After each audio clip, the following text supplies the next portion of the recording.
যোগ্য হওয়ার পরেও আপনার অ্যাপ্লিকেশন যদি রিজেক্ট হয়ে থাকে, তাহলে আজকের ভিডিও দেখাবো কিভাবে আপনি সঠিক নিয়মে ক্লেম করবেন, রিমার্কসে কি লিখবেন, কি ডকুমেন্ট আপলোড করবেন। তাই স্কিপ না করে ভিডিওটি শুরু থেকে শেষ পর্যন্ত দেখুন।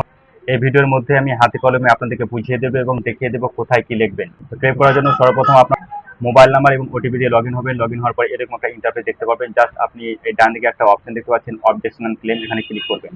এটা ক্লিক করার পরে বাম দিকে একটা অপশন দেখতে পারেন, ক্লেম বাই অ্যাপ্লিক্যান্ট। এই ক্লেম বাই অ্যাপ্লিক্যান্টে আপনারা ক্লিক করবেন। আপনি ক্লিক করলেন, তারপরে আপনি নিজের নাম, ফ্যামিলির পুরো ডিটেলস এবং তার সঙ্গে আপনার পুরো অ্যাড্রেস আপনি দেখতে পাবেন। যাতে নিচে থেকে স্ক্রল করে আসতে পরে দেখতে পারেন রিজন ফর ক্লেম। এখান থেকে আপনাকে দ্বিতীয় অপশনটি চুজ করে নিতে হবে। দ্বিতীয় অপশনটি চুজ করে নেওয়ার পর যে রিমার্কসের যে বক্স রয়েছে সেই রিমার্কসে আপনার লিখতে হবে। কি লিখতে হবে চলুন দেখি। তো আমাদেরকে লিখতে হবে, দেখতে পাচ্ছেন কি লিখছি আমি আপনাদের বাংলায় বুঝিয়ে দিচ্ছি, আপনার ইংরেজিতেও লিখতে পারেন, বাংলাও লিখতে পারেন। দেখুন, I am eligible for Annapurna. কি লিখবেন আমি আপনাদেরকে বুঝিয়ে দিচ্ছি, আপনারা বাংলা ইংরেজি দুটোতে লিখতে পারেন। আমি ইংরেজিতে লিখে দেখুন, I am eligible for Annapurna.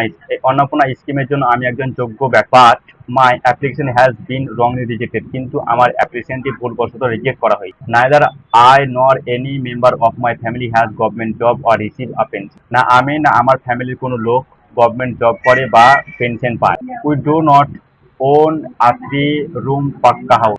আমাদের তিনটির বেশি পাকা ঘর নাই। And our annual family income is within prescribe limit. Annapurna Bhandar পাওয়ার জন্য যে একটা লিমিট রয়েছে ইনকামের ফ্যামিলির মধ্যে, তার মধ্যেই কিন্তু আমার ফ্যামিলি পড়ে। I fulfil all eligibility condition and do not fall under any disqualification category. সমস্ত শর্ত আমি পুরো করছি এবং এমন কোনো শর্ত নাই যার কারণে আমি বাতিল হতে পারি। Therefore, I kindly request you to re-verify my application document and actual family situation and approve my claim. তারপরে করজোড়ে আপনাকে রিকোয়েস্ট করছি, আপনি আমার অ্যাপ্লিকেশনটা আরেকবার ভেরিফাই করুন, আমার ডকুমেন্ট ভেরিফাই করুন এবং আমার অ্যাকচুয়াল ফ্যামিলি সিচুয়েশনটা ভেরিফাই করুন এবং আমার ক্লেমটা অ্যাপ্রুভ করুন। তার নিচে লিখে দেবেন থ্যাংক ইউ, ধন্যবাদ। দেখতে পারলেন আমি পুরো বিষয়টি কপি করে এখানে পেস্ট করে দিলাম।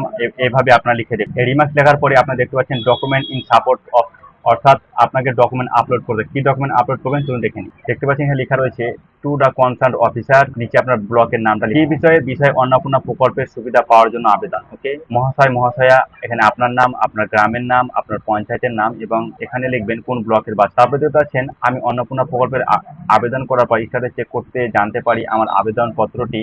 তারপরে যে কারণ দেখে রিজেক্ট করে সেটা লিখবেন। কারণ দেখিয়ে পুনর্বিবেচনার জন্য পাঠানো হয়েছে। কিন্তু মহাশয়ের আমি আপনাকে জানাতে চাই, আপনাকে যে কারণে অন্নপূর্ণা প্রকল্প সুবিধা প্রাপ্তে বাদ দেওয়া হচ্ছে তা সঠিক নয়। তাই আমার অন্নপূর্ণা প্রাপ্তের বিষয়টি যাতে পুনর্বিবেচন করা হয় তার ব্যবস্থা করে বাধিত করে। নিচে বিনীত, এখানে আপনার নাম লিখবেন, এখানে তারিখ লিখবেন। ঠিক আছে, এবার ইংরেজিতে আপনি পূরণ করতে কি দেখুন, এখানে অন্নপূর্ণা ভান্ডারের অ্যাপ্লিকেশন যে আইডি আছে আইডি নাম্বারটা লিখবেন। যার নামে অন্নপূর্ণা ভান্ডার অ্যাপ্লিকেশন হয়েছে তার নামটা লিখবেন। তারপরে হেড অফ দ্য ফ্যামিলি নাম লিখবেন, এখানে মোবাইল নাম্বার লিখবেন, এখানে আবেদন করে আধার কার্ড লিখবেন এবং এখানে আবেদন করে ভোটার নাম্বার লিখবেন। তার নিচে জেরক্স করে কি দিবেন, জেরক্স করে আধার কার্ড ও ভোটার কার্ডে জেরক্স করে দেবেন। তো আমি আপনাদের দেখিয়ে দিলাম কিভাবে আপনারা রিমার্কস লিখবেন এবং এই ফর্মটি ফিল আপ করবেন। এই ফর্মটি যদি আপনাদের প্রয়োজন হয় ডেসক্রিপশন বক্সে দেওয়া টেলিগ্রাম চ্যানেলে জয়েন করুন, সেখানে আমি এটা আপলোড করে দেবো, সেখান থেকে আপনারা ডাউনলোড করে নিতে পারবেন। ধন্যবাদ।